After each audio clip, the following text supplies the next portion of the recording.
later on, guys.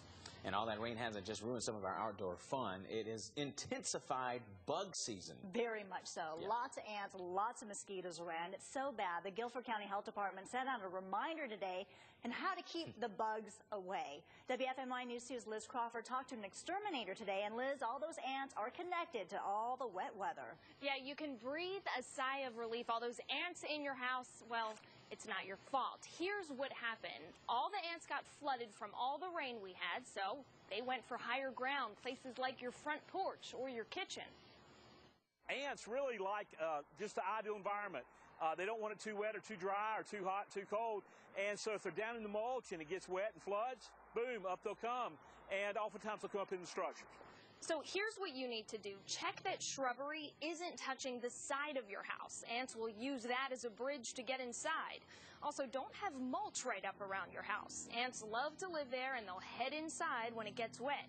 And then check around the house for things like decayed wood, cracks, openings around doors and windows. Those are all ways that ants can get inside. And as if the ants, well, they're annoying enough, but another factor are those mosquitoes. And get this, a bucket this size filled with water can be a breeding ground for 1,000 mosquitoes.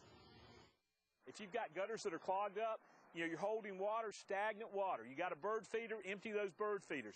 Walk around the house, walk around the yard, talk to your neighbors. Now, the Guilford County Health Department says to repair leaking outside faucets to prevent that standing water. Keep the bugs away by making sure windows and doors are closed tightly, and wear long-sleeve shirts and long pants when possible. Also, use insect repellent. Now, there is some good news to this whole thing. It turns out that all of that rain has actually made for fewer stinging insects out there because all the rain has flooded those colonies. So a little silver lining in there. The animal kingdom, I tell you, it's quite a feat. All right, Liz, thanks. And Liz just said you can get a ton of mosquitoes from that very small amount of standing water. And think about it, we've got a whole lot of standing water right now. Consumer Reports tested for